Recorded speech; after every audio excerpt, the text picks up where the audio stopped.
will adversely affect each and every sector of the country. Ideology.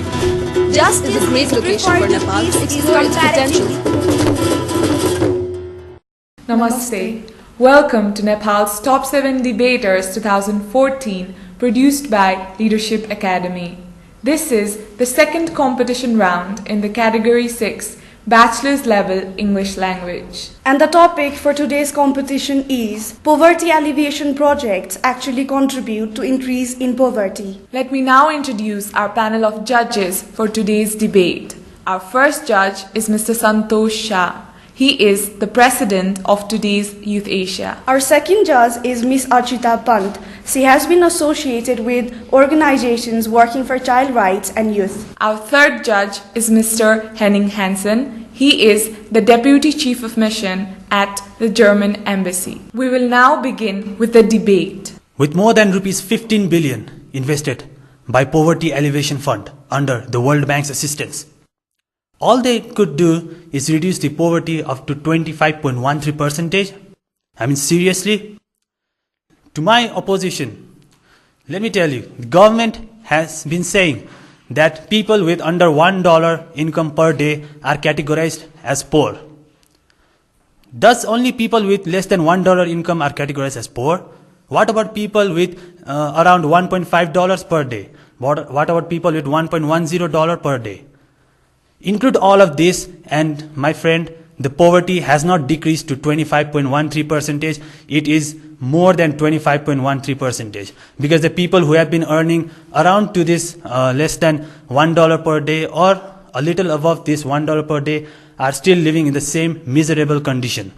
And the biggest organizations to blame are this Poverty Alleviation Fund. The Poverty Alleviation Fund and its associated projects like the United Nations, the Asian Development Bank, who have been working and who have been providing direct investment, are really becoming ineffective, especially in our country. What these projects do mostly is that they go into those sectors where most of the NGOs, INGOs, these international organizations have already been working for alleviation of poverty, and the result becomes so small. For example, just yesterday in this Kantipur newspaper, I heard an article about this Madesi Garib, where they said that in Bajura, the poverty has increased by 16% to 64.13%. That's nearly 80,000 of the people are poor currently in Bajura district. And this poverty alleviation projects, this Asian Development Bank, all have been working actively in this area of Tarai region. So why is the poverty still increasing rather than decreasing? They can't even maintain at the sustained level. So my advice to the government or to the organizations is to try to work towards eradication of poverty rather than introducing new poverty alleviation programs and new poverty alleviation programs that is just becoming more and more ineffective. Thank you. The main objective of a poverty alleviation project is to raise the living standard of poor people through their own participation. These are not merely charity or donation programs that distribute free food, materials, and resources to the poor people. A water pump cannot function on its own. We have to put some water in it initially so that it can generate water on a daily basis. Similarly, a country can only reduce poverty if the poor people are provided with the proper materials at the initial stage. Keshav Dagura, a freed Kamaya, a bonded labor of Chalari VDC of Nepal, is happy that he has his own house and business. He is able to materialize his dream with the help of a program launched by Poverty Alleviation Fund. Poverty Alleviation Fund has taken the strategy to support the idea that poor communities should be able to manage their own programs. It has also introduced the income generating and skill development skills. There are many such success stories around the globe. We can take the example of our neighboring countries, India and China.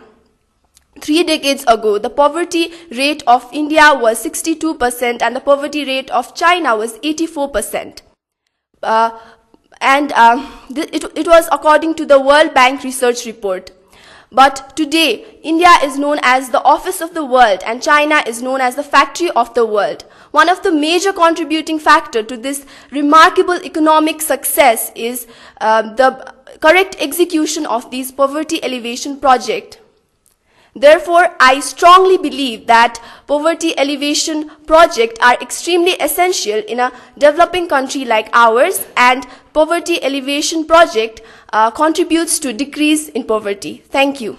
Honorable judges, though our statistics show that poverty is decreasing, however, it is not because of poverty alleviation fund. Actually, poverty is increasing in this country. That's why youths are going out of this country searching for jobs. According to World Bank Migration and Development Report, 25% of GDP is contributed by remittance.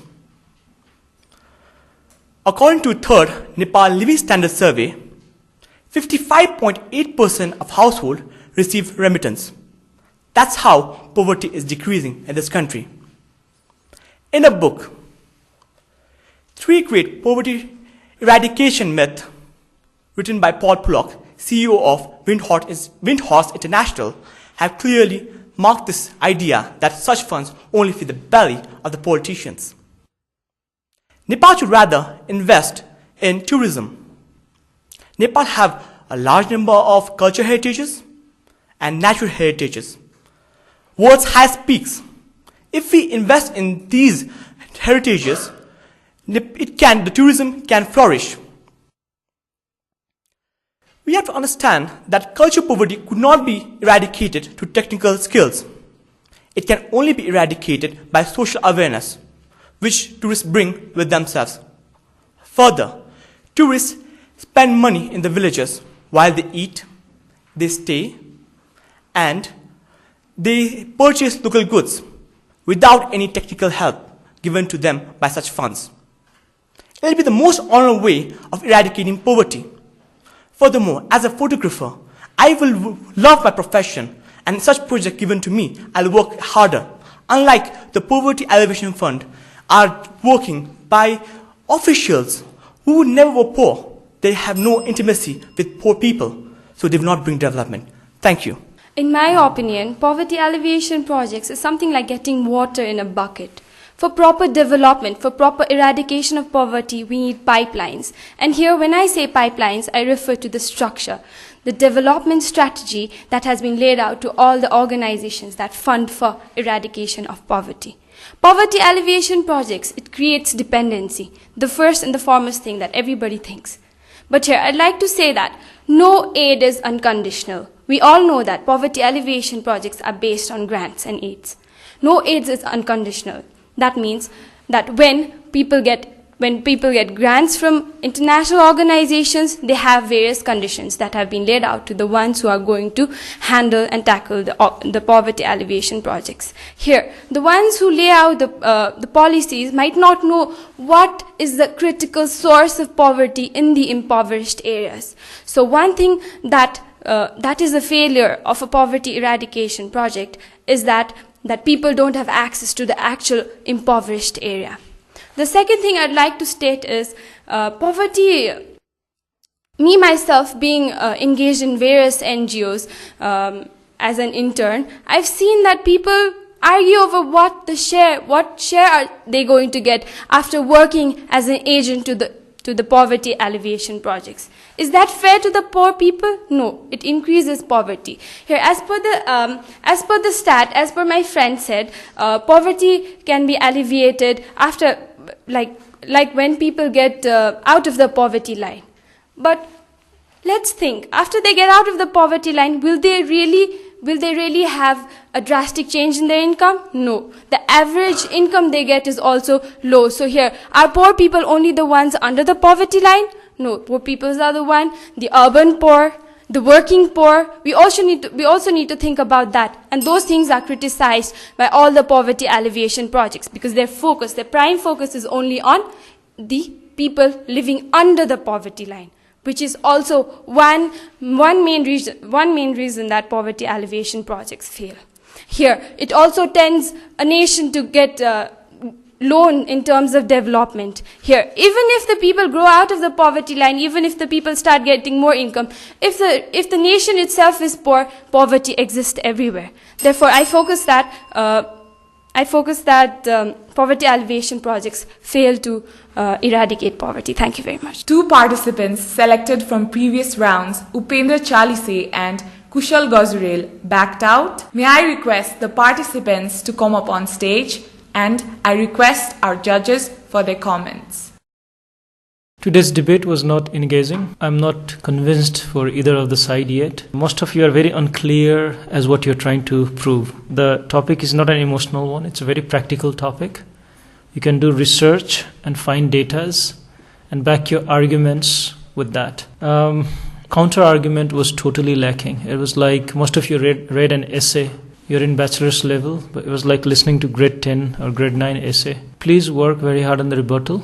And the topic is not whether the poverty alleviation projects are good or bad, or how we should help poverty alleviation. That's not the topic. The topic is whether poverty alleviation projects are decreasing poverty or increasing poverty. So this is something that you have to be very specific about. I'll have to agree with Santoshi because I was not really convinced. What we really have to understand is that debate should be taken as an art of persuasion, and somehow or in many levels you were not able to persuade me as an audience or as a judge. So you have to be sure about what you're talking about. And I think you also got confused in terms of poverty alleviation fund as one and poverty alleviation projects, because you yourself have to be very, very clear about the topic, the motion.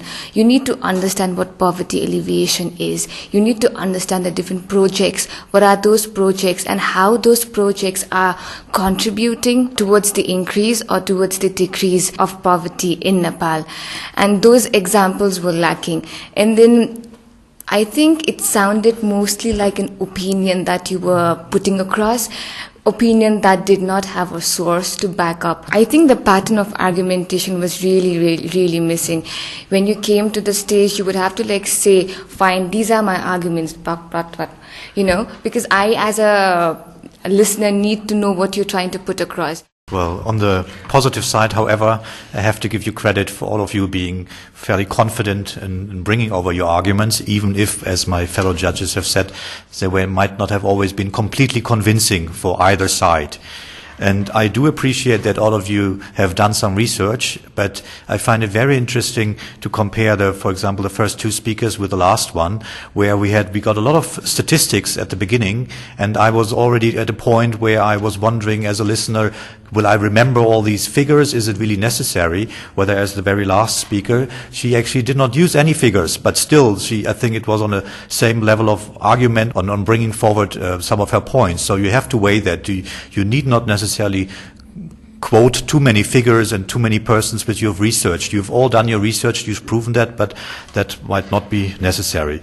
So other than the content, of course, we're also judging you on fluency, spontaneity, confidence, presentation. On these sort of criteria, I pretty much liked all of you, some small differences, but these are things which already you've proven your record very well. Thank you.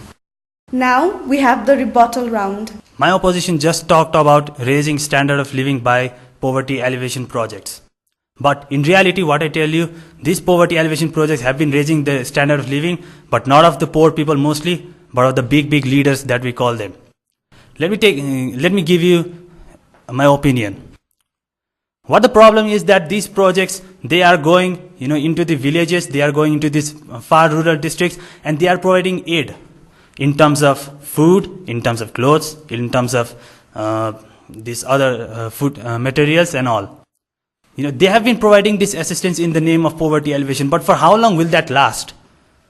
My question is, how long will it last? When this assistance will be stopped, don't you think that they will come back to their poverty level again?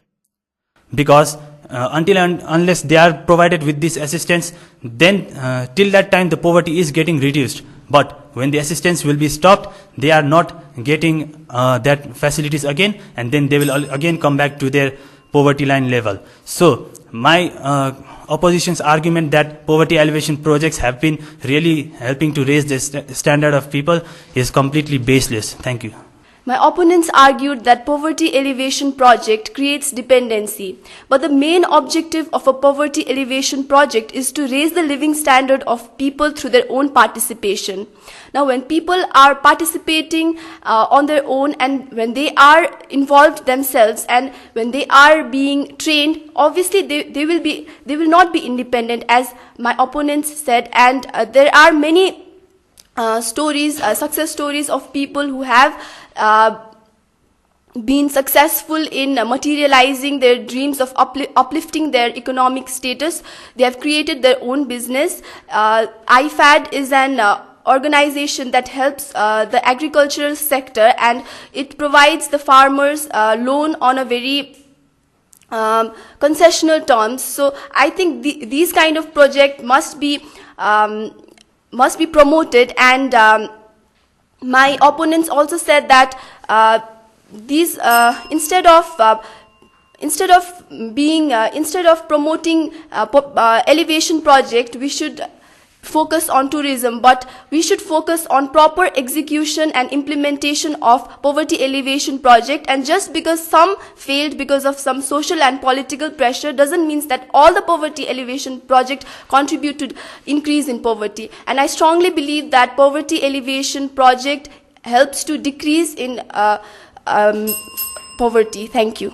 Honorable judges, my opponent has spoken about India and China. I feel very funny about this. India is 10th largest economy and China is 2nd largest economy. They are just being big. Where is poverty alleviation project in that? My dear friend do not understand what culture poverty is. They have a culture idea that they should not go to schools. They have an idea that they should not use other well-equipped instruments, and they should use the cultural tools that they have passed from generation to generation. That's not going to change. If these considerations, if we are to understand this, then such poverty alleviation project will do no good to us. We have to make them understand that such instruments, such schools are good for them, for their children, and that way poverty could be eradicated. That's why I again say that it's tourism that brings social contact to the peoples and change their scenario. Thank you. Respected judges and my dear opponent, like as I said before, poverty alleviation projects create dependency, and you combated your points saying yes, it reduces poverty. But let me tell you, the reduction is only temporary. And if in that phase they come out of the poverty line, it's because of the economic stability of a country. Let me tell you one thing also. Poverty alleviation projects only show the way. After that, it's the poor people itself, himself or herself, who has to come out of it. And let me tell you another thing also. Poverty alleviation projects create another web of poverty within the poverty web. There's one more thing I'd like to state. The Millennium Development Goals have stated that they will halve the poverty by 2015, and it's 2014 already. So now, where is the state of poverty in the world? Let me also focus that poverty alleviation projects actually increase poverty. Yes, in many ways, because there are many places that still have to be reached and still haven't been reached. In this case, poverty alleviation projects that seem to have decreased poverty actually are increasing poverty. They make their livelihood, but if there is no economic stability, how can they get out of it? The average income that they hold in cash is so less, and so helps them not to get out of the poverty web itself. Therefore, I state that poverty alleviation projects actually contribute to increase poverty. May I request the participants to come up on the stage.